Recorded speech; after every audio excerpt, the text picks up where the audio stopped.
podcast. The Heidelcast. It's a Heidel minicast. And now, Scott Clark. Who was William Kiffin? If the Heidelcast helps you, won't you help us keep it going? Please make the coffer clink by clicking on the PayPal link or by sending a check to Heidelberg Reformation Association, 1637 East Valley Parkway, number 391, Escondido, California, 92027. You should subscribe to the Heidel blog at heidelblog.net/subscribe or subscribe via the app. You can download the Heidel app in the Google Play Store and in the Apple App Store. The Heidelcast. In the first episode in this series, I tried to sketch a theological framework within which to consider one of the first Reformed responses to the particular Baptist movement. Next, we need to meet the players involved in the 1642 debate at Suffolk, which Daniel Featley's The Dippers Dipped narrates. So, in this episode, we're going to focus on the major Baptist figure present at the debate, William Kiffin, who lived from 1616 to 1701. And then in the next episode, we'll look at Daniel Featley, and then we'll go on and look at the text of the work. Kiffin is worthy of attention because he was a central figure in the debate between Featley and the Baptists, but also because he was, as a 19th century Baptist historian wrote, father of the particular Baptists. He played a significant role in the drafting of the London Confession of Faith in 1644 and was the second signatory to the Second London Baptist Confession, 1677, then revised 1689. By the late 1640s and early 1650s, he emerged as a spokesman for the fledgling Baptist movement. A 19th century historian called him an extraordinary person in the particular Baptist tradition. One anonymous writer called him the, quote, ordained mufti of all heretics and sectaries. He was born in England, though his surname is Welsh. His parents died of the plague in 1625, and in 1629 he was apprenticed to a glover. This was a hard life for a 13-year-old boy, but Parliament would not pass child labor laws for another 2 centuries.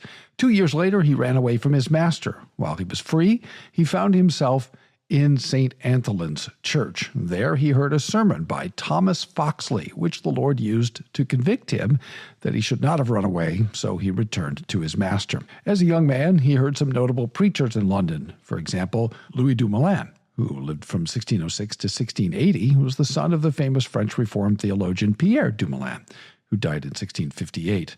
It was the Arminian preacher, theologian John Goodwin, who died in 1665, whose preaching Kiffin credited as the instrument through which he came to faith. That same year, 1631, he was meeting regularly in a small group called a conventicle for prayer and Bible study.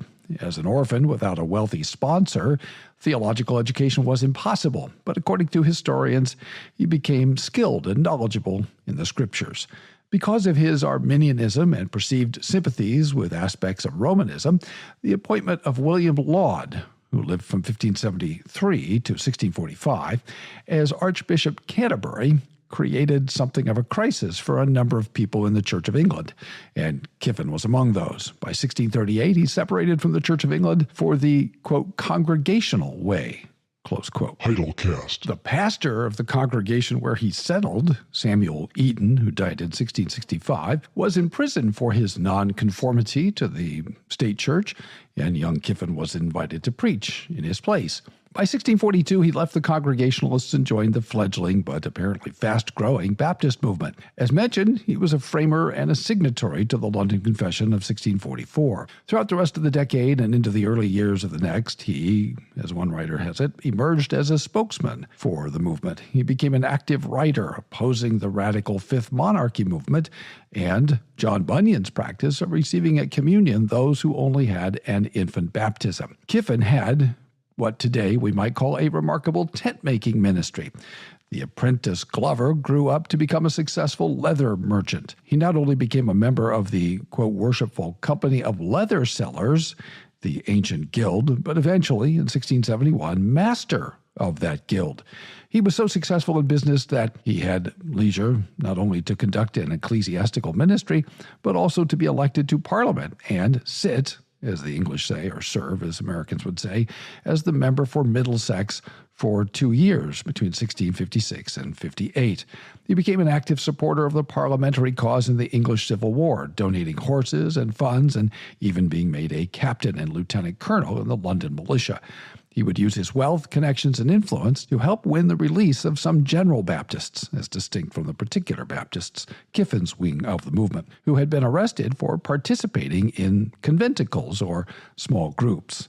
His political activity earned him the wrath of his political opponents, and his house was raided in 1659 by General Monk, who had assumed control of the army after Oliver Cromwell's death. Within the following 3 years, he would endure being arrested, detained briefly, and then released 3 times. He was arrested again in 1684 after the Rye House plot of 1683, fomented by various London radicals, as one writer has it, to assassinate Charles II. His son-in-law was wrongly accused of participating in the plot and narrowly escaped death. In 1672, the Declaration of Indulgence granted those who dissented from the Church of England freedom to preach and worship, and Kiffin obtained a license to preach.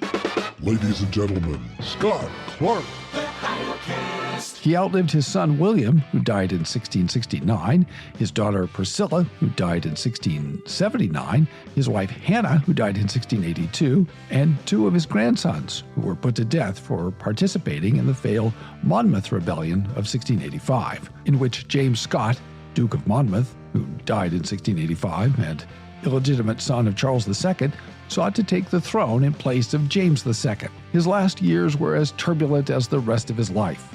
He remarried, but his new wife ran afoul of the congregation. In 1698, she was charged by the congregation of defrauding Kiffin of £200 and making a false accusation against him. Kiffin was as industrious ecclesiastically as he was in business and politics.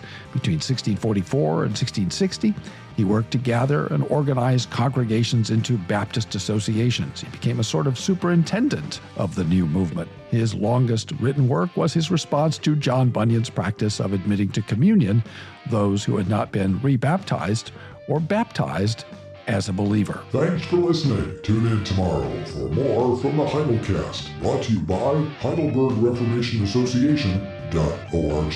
Don't forget, when the coin in the coffer clinks, the cost of bandwidth shrinks. Copyright Heidelberg Reformation Association. All rights reserved. This is a Heidel Media production.